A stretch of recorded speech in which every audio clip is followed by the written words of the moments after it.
नमस्कार बच्चों, मैं आशुतोष आज आपके लिए लेकर के आया हूँ एक नया टॉपिक। ग्रामर का टॉपिक है वर्ण विन्यास। बहुत इंटरेस्टिंग और बहुत इंपॉर्टेंट टॉपिक भी है।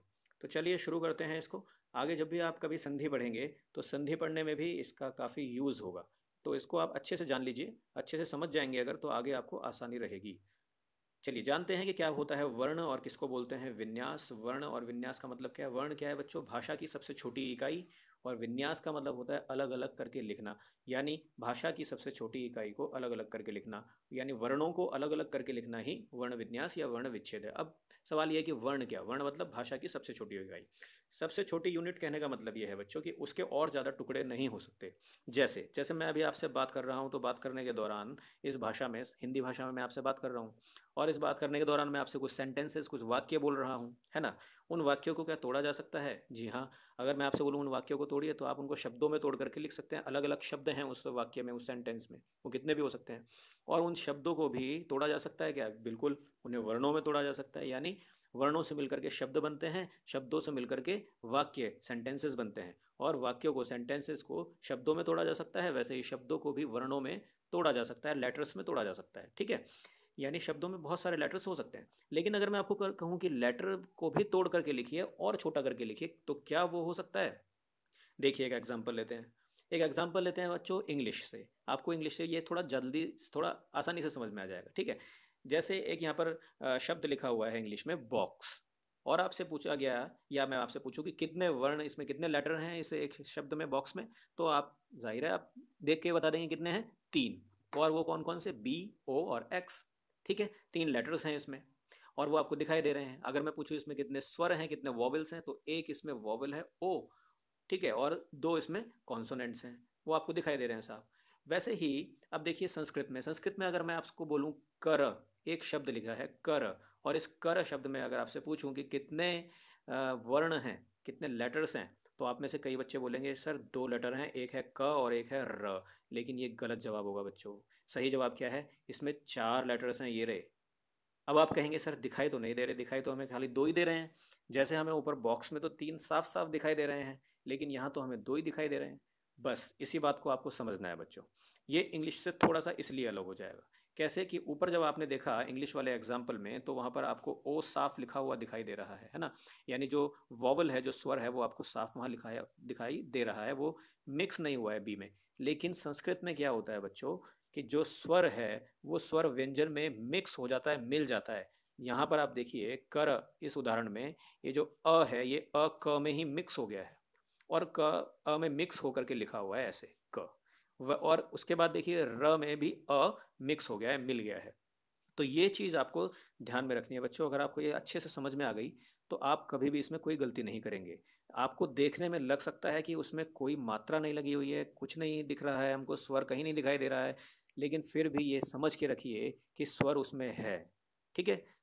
एक और इम्पोर्टेंट बात यहाँ पर ये, कि अगर कोई शब्द लिखा हुआ है बच्चों, तो उस शब्द में स्वर जरूर होगा।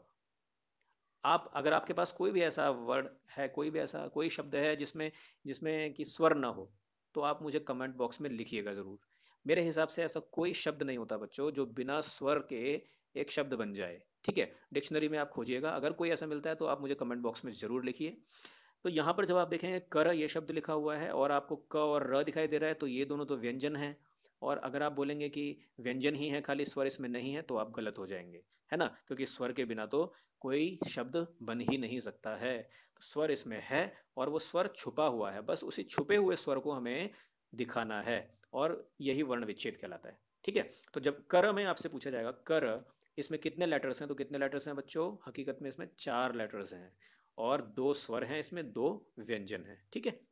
चलिए अब आगे देखते हैं। जैसा कि अभी अभी आपको बताया कि ये जो स्वर होते हैं संस्कृत में, ये स्वर व्यंजन में ही मिल जाते हैं, है ना, व्यंजन के बाद में ऐड हो जाते हैं। तो आप इसको कैसे पहचान सकते हैं? व्यंजन के बाद में जो आवाज़ आ रही है, जो साउंड आ रही है, उस साउंड से आप पहचान सकते हैं। बहुत इजीली आप पहचान सकते हैं कि इस व्यंजन में कौन सा स्वर है। जैसे इस एग्जाम्पल में देखिए कर, यहाँ पर आप बोल करके ऐसे देखेंगे क, तो क के बाद साउंड आ रही है अ की, है ना, आवाज़ आ रही है, और र के बाद भी आवाज़ आ रही है अ।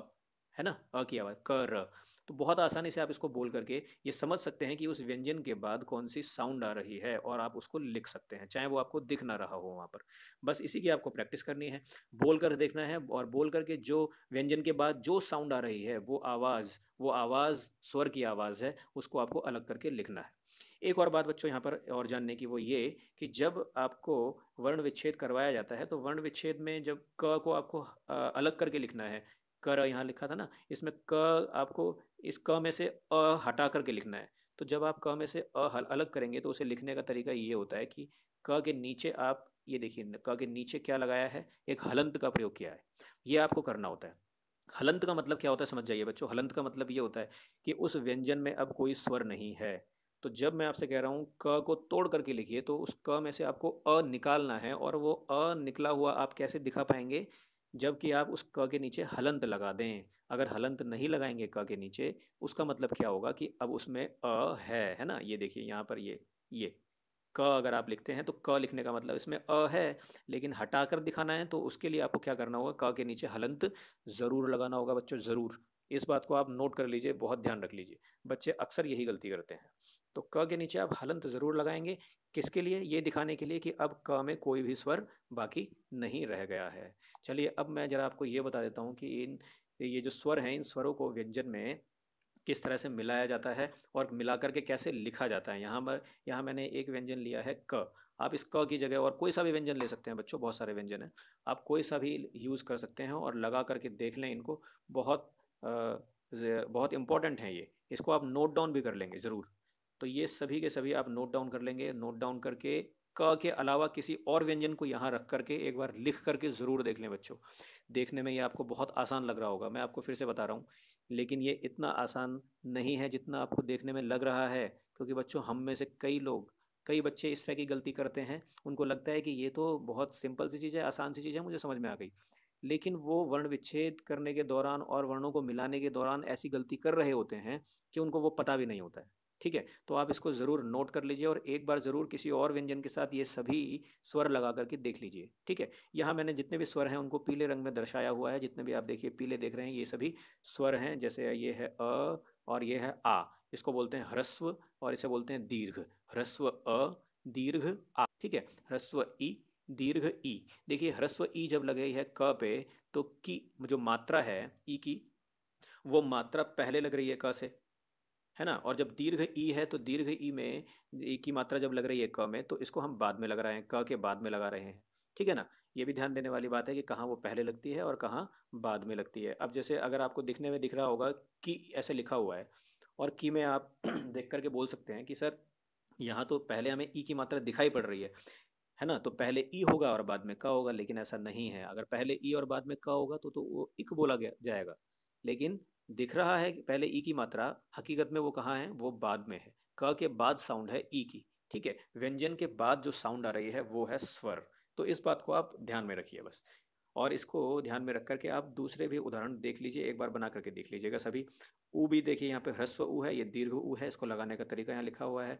इधर ह्रस्व री है और इधर ये दीर्घ री। बच्चों मेरे से यहाँ पर बन नहीं पाई क्योंकि इसमें सिस्टम में कुछ था नहीं ऐसा इसको बनाने का। ये डबल मात्रा होती है एक्चुअल में। ये री के नीचे एक और आप ऐसी ही मात्रा लगा दीजिए, इसको बोलते हैं ये दीर्घ री। ठीक है, ये आप थोड़ा सा इसमें कर लीजिएगा संशोधन। तो ये ह्रस्व और दीर्घ का मतलब आपने बचपन में पढ़ा होगा बच्चों, छोटा बड़ा वही ह्रस्व और दीर्घ है ना। ये मात्राएं हैं जो ह्रस्व भी लग सकती हैं और दीर्घ भी लग सकती हैं। लेकिन आगे देखिए, इसके बाद ए और ए, ये इसमें कोई ह्रस्व और दीर्घ नहीं होता। ठीक है, इसको आप छोटा ए और बड़ा ए नहीं बोल सकते। ये ए है, ए, और ये ए है। अभी तक आपने अगर पढ़ा होगा तो उसको थोड़ा सा सुधार लें बच्चों। ए और ए ये ह्रस्व और दीर्घ नहीं होते। और वैसे ही ओ और औ ये भी ह्रस्व दीर्घ नहीं होते। ये ओ है और वो औ है, बस इतना ही है। तो संस्कृत में अगर आपसे पूछा जाए कि मात्राएं कितनी होती हैं, तो आप बता सकते हैं कि ह्रस्व मात्रा होती है और एक दीर्घ मात्रा होती है। मात्रा का मतलब क्या है बच्चे, वो भी जान लीजिए थोड़ा सा। मात्रा का मतलब होता है अमाउंट में। अगर आपसे पूछूं कि वहाँ पर कितनी मात्रा में भीड़ मौजूद थी, है ना, या आपसे पूछूं कि गिलास में कितनी मात्रा में पानी है, तो उस मात्रा का मतलब क्या है बच्चों? उसका मतलब है अमाउंट, है ना। वैसे ही सेम यहाँ पर भी उस मात्रा का मतलब आप जानिए कि इसी व्यंजन में कितनी मात्रा में स्वर है, इसका मतलब ये है बस। तो अगर कम मात्रा में स्वर है तो वो कहलाएगा ह्रस्व, जैसे क में, ठीक है। और अगर दीर्घ मात्रा में, ज़्यादा मात्रा में स्वर है तो वो कहलाएगा आ, उसको बोलेंगे दीर्घ। तो ह्रस्व दीर्घ। और उससे भी ज़्यादा मात्रा में है अगर, तो उसको बोला जाता है बच्चों प्लुत। प्लुत एक और मात्रा होती है संस्कृत में, अभी आप इसको छोड़ दीजिए, अभी हमें हमारा ये पढ़ने का विषय नहीं है। लेकिन आप बस जान लीजिए एक प्लुत मात्रा भी होती है संस्कृत में, जो दीर्घ से भी और थोड़ा सा और बड़ी होती है। ठीक है। अभी आपको ह्रस्व और दीर्घ इनको जानना है अच्छे से। तो ये यहाँ पर सारे लिख दिए हुए हैं। अब देखिए ए की मैं बात कर रहा था, इसको लिखने में बहुत बच्चे गलतियाँ करते हैं। ये देखिए यहाँ पर क के बाद ए है, ये ए के ऊपर कोई भी मात्रा एक डंडे के रूप में नहीं लगी हुई है, लेकिन जब हम इसको लगाते हैं क में तो हम इस प्रकार से लिखते हैं, ऊपर एक डंडे के रूप में एक मात्रा लगा देते हैं। ठीक है। आगे देखेंगे, आगे जो ए लिखा हुआ है उस ए में एक ऊपर मात्रा है, एक केवल, लेकिन जब इसको क में ऐड करके लगाएंगे तो दो मात्राएं वहाँ पर दिखाई देंगी आपको। ये बहुत अच्छे से समझ लीजिए, जो भी गलती होती है बच्चों वो यहीं होती है। मैं जो आपको बता रहा था कि यहाँ पर काफ़ी सारी गलतियाँ हो जाती हैं, चूक हो जाती हैं बच्चों से, ये हम देखते आए हैं, और वो इसी तरीके की गलतियाँ होती हैं। तो इसको आप ध्यान में रखिएगा, ठीक है। ए ओ और औ। और इसको बोलने का तरीका भी जानिएगा, ये है ए और ये है ए, ठीक है। ए ए। अब वैसे ही जैसे आप इंग्लिश में लिखते हैं ए, लेकिन जब बोलते हैं एप्पल तो साउंड आती है ए की, ठीक है। लिखा हुआ है ए, बोला जाएगा ए, साउंड उसकी ए है। लेकिन जब आप शब्द में बोलेंगे तो एप्पल ए साउंड के लिए भी आप इस ए को ही यूज़ करते हैं। तो इंग्लिश में ऐसा है कि आप इस ए को अ की साउंड के लिए भी यूज़ करते हैं, आ की साउंड के लिए भी यूज़ करते हैं, जैसे कार, ठीक है। ए की साउंड के लिए भी यूज़ करते हैं और ए की साउंड के लिए भी यूज़ करते हैं। इन चारों ही साउंड के लिए आप एक सिंगल लेटर ए यूज़ कर रहे हैं। वहाँ पर कहाँ पर? इंग्लिश में। लेकिन संस्कृत में ऐसा नहीं है बच्चों, संस्कृत में बिल्कुल साफ है, क्लियर, बिल्कुल सभी साउंड के लिए अलग अलग लेटर्स दिए हुए हैं, उसके लिए वही यूज़ होगा, ठीक है। स्पेसिफिक है ये बहुत ही। अ की साउंड के लिए अलग है, आ के लिए अलग, ए और ए के लिए अलग अलग है। वैसे यहाँ पर देखिए आगे है ओ और ये है औ। जैसे आप बोलें बोल, बॉल, ठीक है। तो ये हो गई बच्चों स्वरों की बात। स्वरों के बाद नीचे कुछ बचते हैं अयोग वाह, हम उन्हें बोलते हैं अंग और अह, ये भी आपने पढ़े होंगे पहले। अंग और अह ये कहलाते हैं अयोग वाह। अयोग वाह क्यों कहलाते हैं ये? क्योंकि ना तो ये स्वर हैं और ना ये व्यंजन है, ना ये स्वर की परिभाषा में फिट बैठते हैं और ना ही ये व्यंजन की कैटेगरी में फिट बैठते हैं, इसलिए इनको कहा जाता है अयोग वाह। तो ये आप अच्छे से नोट डाउन कर लीजिए, और उनको लगाने का तरीका भी मैंने यहाँ दे दिया है। आप बच्चों किस एक प्रैक्टिस और कीजिएगा, मैंने यहाँ पर क में लगा करके दिखा दिए हैं सारे सारे स्वर, लेकिन आपको भी एक प्रैक्टिस करनी है। आप किसी और व्यंजन को लीजिएगा, क की जगह कोई और, ठीक है, और उसमें लगा करके एक बार ये सभी देख लीजिएगा कि कैसे लगाने का तरीका क्या है, कैसे इनको लगाया जाता है। चलिए, अगर आपको इतनी बात समझ में आ गई तो अभी हम आगे चल सकते हैं। ये तो हो गई बच्चों स्वरों की बात, स्वर ये थे। इसके बाद करते हैं व्यंजनों की बात, कुछ की व्यंजन वर्ण कितने होते हैं, और वो व्यंजन वर्ण ये हैं, इनको आप नोट कर सकते हैं, नोट डाउन करके लिख सकते हैं। तो व्यंजन वर्णों में देख लीजिए, यहाँ पर ये सारे लिख दिए हैं मैंने, आप इनको नोट डाउन कर लेंगे। क वर्ग, च वर्ग है, ट वर्ग, ये सभी वर्ग हैं, और इन वर्गों में इतने इतने व्यंजन होते हैं, ठीक है। ये कुल मिला के 5 वर्ग हैं, क वर्ग से लेकर के प वर्ग तक। और जैसे क वर्ग है, इसका नाम क वर्ग किस लिए है? क्योंकि ये क लेटर से शुरू हो रहा है, इसलिए इसका नाम पड़ गया क वर्ग। च लेटर से शुरू हो रहा है तो इसका नाम पड़ गया च वर्ग। और इसमें एक एक वर्ग में आप देखेंगे कि 5 5 लेटर्स हैं इन सभी में, यहाँ से लेकर यहाँ तक। उसके बाद देखिए ये है अंतःस्थ वर्गों के बाद य र ल व, इन्हें अंतःस्थ कहा जाता है। इस पर सवाल आपसे पूछा जा सकता है कि अंतःस्थ वर्ण कौन से हैं, या आपसे पूछा जा सकता है ल कैसा वर्ण है, तो आप बोलेंगे अंतःस्थ है। और होते हैं 4 लेटर्स श श स ह, इन्हें बोला जाता है ऊष्म, ठीक है, ये ऊष्म वर्ण है। तो इनको आपको लिखना पड़ेगा बच्चों, नोट डाउन करना पड़ेगा, ये आप नोट डाउन कर लीजिएगा। और एक चीज़ इसमें और, वो ये कि जो आप यहाँ लेटर्स देख रहे हैं लास्ट में, सभी वर्गों के बाद जो 5वां अक्षर आप देख रहे हैं, इन 5वें अक्षर को बोला जाता है पंचम वर्ण। पंचम मतलब होता है 5वां, है ना। तो पंचम वर्ण इन्हें बोला जाता है, यानी पंचम अक्षर। और ये कुल मिलाकर के कितने हैं पंचम अक्षर? ये 5 ही हैं, ठीक है, क्योंकि यहीं तक है 5वें अक्षर, यहाँ तो 5वां अक्षर है ही नहीं ना यहाँ पर है। तो पंचम अक्षर कहलाते हैं ये 5। इनको आप अनुस्वार के रूप में यानी बिंदी के रूप में भी लिखते हैं। क्या इनको कहते क्या हैं? इन्हें इन्हें कहते हैं पंचम अक्षर या पंचम वर्ण। तो कुल मिलाकर के ये सभी व्यंजन है बच्चों। और यहाँ पर आप देख रहे होंगे कि सभी व्यंजन में नीचे मैंने हलंत का प्रयोग किया है। हलंत का मतलब मैंने आपको बताया था कि हलंत का मतलब क्या होता है कि इसमें कोई भी स्वर नहीं है, ठीक है। और आपको पता है व्यंजन स्वर की के बिना सहायता के बोला ही नहीं जा सकता है ना। कोई भी व्यंजन हो, आप उसको बिना स्वर की सहायता से नहीं बोल सकते। बिना स्वर की सहायता मतलब जैसे क यहाँ पर लिखा हुआ है, तो ये क आप मान लीजिए कैसे लिखा हुआ है, मान लीजिए ये क ऐसे लिखा है, तो क्या आप इसको बोल सकते हैं? बिल्कुल नहीं बोल सकते, है ना। आप कोशिश करेंगे करेंगे तब भी, कितनी भी कोशिश करके भी आपको इसको बोला नहीं जाएगा, इसमें अ की साउंड आई जाएगी। तो व्यंजन का मतलब यही है कि वो बिना, उसकी परिभाषा यही है, आपने पढ़ी होगी कि वो बिना स्वर की सहायता के बोले ही नहीं जा सकते। लेकिन यहाँ पर जब लिखे हुए हैं तो सभी में मैंने हलंत लगाया हुआ है। अभी हलंत आपको बताया था, हलंत का मतलब क्या होता है कि इसमें कोई स्वर नहीं है। तो बच्चों, ये बिल्कुल ठीक बात है कि बिना स्वर की सहायता के व्यंजन नहीं बोले जा सकते। जब हम बोलेंगे तो इसमें अ होगा ही, लेकिन लिखने का तरीका यही है। मैंने इनको यहाँ पर इसलिए ऐसे लिखा हुआ है, इसलिए क्योंकि देखिए ऊपर इन्हें क्या लिखा है, व्यंजन वर्ण। ये व्यंजन वर्ण है। और वर्ण आपको पता है कि वर्ण क्या होता है, वर्ण का मतलब होता है कि सबसे छोटी इकाई। अगर मैं इसमें अ लगा करके लिख देता तो ये फिर वर्ण नहीं रहता ना, फिर वो वर्ण नहीं होता।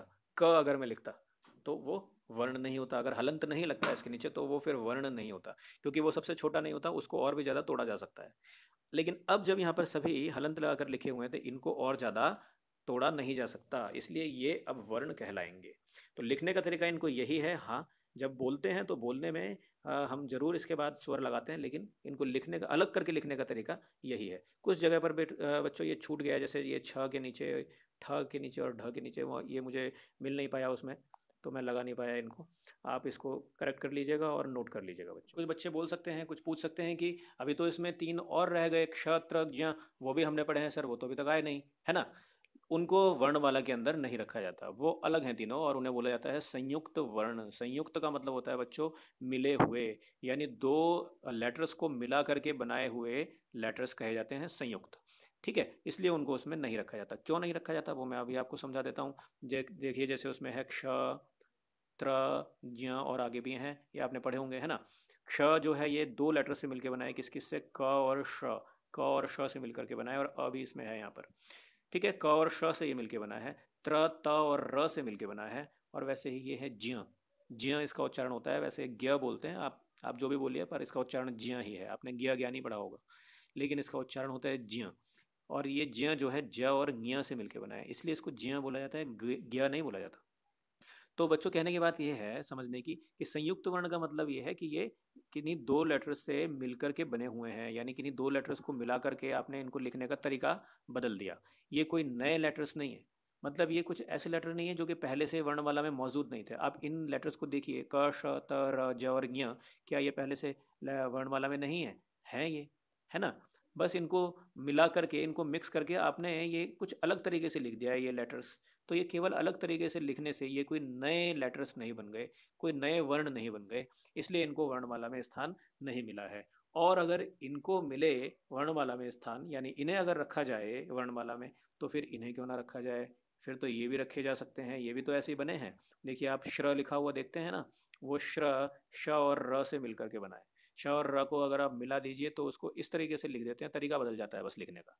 वैसे ही द और य को अगर आप मिलाएं तो उसको मिला करके लिखने का तरीका थोड़ा बदल बदल जाता है, और उसको द्य ऐसे लिखते हैं। ठीक है, तो कहने का मतलब ये है कि अगर क्षत्र ज्ञ संयुक्त वर्ण है, या वो लेटर्स हैं, उनको अल्फ़ाबेट में, उनको वर्णमाला में जगह मिलनी चाहिए, तो फिर तो श्र, द्य, प्र और ऐसे ही न जाने कितने और दूसरे भी हो सकते हैं जिनको वहाँ रखा जाना चाहिए। इसीलिए इसीलिए ये एकदम क्लियर है कि इन्हें वर्णमाला में स्थान नहीं मिला है। क्यों? क्योंकि इसमें कोई भी नया वर्ण नहीं है, कोई भी लेटर नया नहीं है। केवल ये दो लेटर्स को, जो पहले से ही मौजूद थे, उन दो लेटर्स को मिला करके एक अलग तरीके से लिख दिया गया है, बस इतनी बात है। तो संयुक्त वर्णों को भी आप ध्यान रखेंगे बच्चों, वर्ण विन्यास, वर्ण विच्छेद करते हुए इनको आपको ध्यान रखना है। आपको ध्यान रखना है श्र, अगर ये कभी आता है तो आपको श्र को जब आप तोड़ेंगे तो आप उसमें श और र इन दोनों को लिखेंगे। वैसे एक श में भी क और श इन दोनों को, दोनों वर्णों को लिखेंगे तोड़ते वक्त। ठीक है, तो ये सभी चीज़ें हैं जो कि अभी तक आपको बताई जा चुकी हैं। अगर आपको ये बच्चों अच्छे से समझ में आ गई हैं तो आपके लिए अभ्यास है। कुछ शब्द मैंने यहाँ दिए हैं, जैसे रजनी, इसको मैं आपको करके दिखा देता हूँ बस एक। रजनी जैसे पहला शब्द है, देखिए, तो यहाँ पर आप देखेंगे र, इस र में कितने लेटर्स हैं, दो हैं, र और अ आपको बताया था, है ना। ज में भी आप देखेंगे कितने हैं, दो लेटर्स हैं, ज और अ। और नी में भी कितने हैं, दो लेटर्स हैं, न और दीर्घ ई।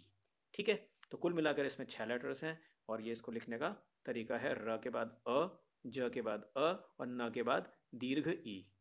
आगे देखिए क्रम, एक और देख लीजिए। क्रम, क्रम में देखेंगे आप पहले क लेटर है, क लेटर के बाद जब आप बोलेंगे तो बोल करके आपको समझ में आ जाएगा। आप बोल करके देखिए कि क के बाद आपको साउंड किसकी आ रही है। आपको बस यही करना है। अगर आप साउंड समझेंगे तो आपको स्पष्ट आ जाएगा कि क के बाद साउंड आती है किसकी, र की, क्र, क्र, र की साउंड आती है और फिर अ की आती है ना, क्र। तो जब आप बोलेंगे क्र तो पहले क की साउंड है, फिर र की और फिर अ की, इन तीनों से मिलकर के बना है क्र। तो यहाँ पर 3 वर्ण है और म में आपको दिखाई दे रहा है 2 हैं, तो 3 और 2 5, कुल मिलाकर के 5 वर्णों से मिलकर के ये शब्द बना है क्रम। इसी तरह से आगे भी ये पूरे लिखे हुए हैं बच्चों, ये इसको आप करके देखिएगा, कोशिश कीजिएगा। अगर आप ये अच्छे से कर पाते हैं तो इसका मतलब आपको ये अच्छे से समझ में आ गया है। इसके अलावा मैं आपको डिस्क्रिप्शन में एक लिंक और दे दूंगा बच्चों, वहाँ जा कर के आप क्विज़ खेल सकते हैं। इस वर्ण विच्छेद के टॉपिक पर एक क्विज़ भी बनाई गई है, वो आप वहाँ पर जा कर के उसको खेल सकते हैं। पहले आप इसको अच्छे से लेकिन पढ़ लीजिए, जब आपको ये अच्छे से समझ में आ जाए तभी आप वहाँ पर जाइएगा और इस अभ्यास को करके। तो आज के लिए बच्चों इतना ही, और फिर कभी दोबारा हाजिर होंगे किसी एक नए टॉपिक के साथ। तब तक के लिए धन्यवाद।